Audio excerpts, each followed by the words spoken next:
Well, returning to our top story this hour, a Russian missile strike which killed at least 51 people in the Kharkiv region, according to officials in Kyiv. Our press reviewer Leah McGuinn is here with more. Leah, what has the press reaction been to this latest attack?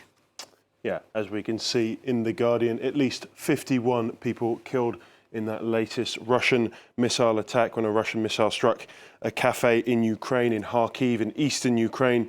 The attack took place during a remembrance ceremony. A 6-year-old boy is believed to be amongst the dead. This leads me on to the front page this morning of French newspaper, left-leaning newspaper, Libération. They have this headline: War crimes in Ukraine, the shadow investigators. If we look inside, they have a full 2-page spread on this. What they're detailing is the work of investigators all over Ukraine who are recording war crimes in real time. They're composed of lawyers, journalists, teachers, and have organised themselves to cover the entire country. Amongst the 37 NGOs who are committed to investigating such war crimes, already 50,000 war crimes have been recorded. And this piece highlights the fact that yes, of course, some high-profile crimes, like the massacre in Bucha, for example, in 2022, are investigated by the UN.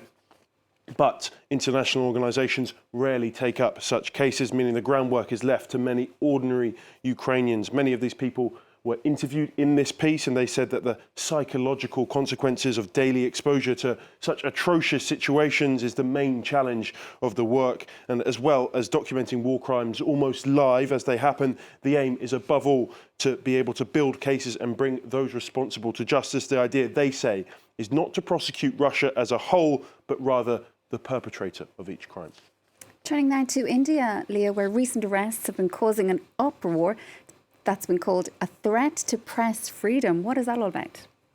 Yeah, Sharon, so this all began a few days ago when, as you can see here, in the Times of India, over 100 locations were raided. Delhi police raided the homes of leading figures at NewsClick, which is a prominent news site in the country. The website's founder, Prabir Purkayesta, and one of their top editors were arrested and detained. Police also seized laptops and mobile phones.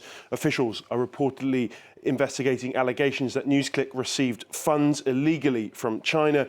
But the site have long been critics of Prime Minister Narendra Modi, which has led many to decry the arrests as breaches of press freedom. You can see this piece in Time magazine today. They ask what the NewsClick raid says about declining press freedom in the country. They report that 16 journalists and news organisations wrote a joint plea to the Supreme Court to ask judiciary to intervene. The NewsClick have long since ruffled feathers in the country, reporting on things such as farmers' strikes. In August, a report from the New York Times claimed that NewsClick had sprinkled its coverage with Chinese government talking points and was financed by a millionaire with Chinese ties. And Indian authorities have since kind of seized on those claims. And New York Times have really come under some scrutiny for its role in publishing that story. And there were protests outside their offices on Tuesday. It's interesting to see how different this is being carried in the Hindustan Times. The Hindustan Times, which have long been a backer of President Narendra Modi. They lead with the ties between NewsClick and Neville Roy Singham, who is that billionaire I mentioned earlier, saying that he backed the site with at least $3 million over several years. They also accused the American millionaire of spreading Chinese propaganda. Here in France, Leo, the rugby team have a do-or-die World Cup match later. What's the mood like here ahead of that big game? Do you know what, Sharon? There's a surprisingly nervous tone, actually, in these headlines. France are playing Italy tonight in Lyon, which is, of course, as you say, a do-or-die clash. A win would see them through as Group A winners. A loss is almost unimaginable. Ave les Bleus, hail les Bleus is what the La Dépêche have led with. They note that Italy were humiliated last time out against New Zealand, and they'll be looking to strike back and cause an upset. And of course, France are without talismanic captain Antoine Dupont. Le Figaro have a page dedicated saying that the quest for World Cup glory really begins in earnest tonight, and France will have to impose themselves against this Italian side. Look, on paper, this is no contest, but rugby isn't played on paper, and France have a reputation of slipping up in big moments. But let's put this into context. France have won their last 13 matches against Italy, and yes, their Six Nations game earlier this year was a little bit tighter than expected, but anything other than a home win tonight would be a major, major shock. Finally, Leo, the story of a Florida Florida pensioner who could be facing jail time for selling drugs. Tell us more about that.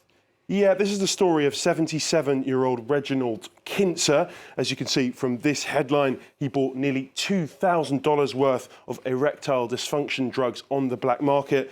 No wonder he's looking so happy in that mugshot. According to the Department of Justice, he was intending to sell the pills illegally outside his Florida home in order to gain a profit. He could now be facing hard time, up to a year in prison, and Kintzer will have to hope that his defence doesn't flop.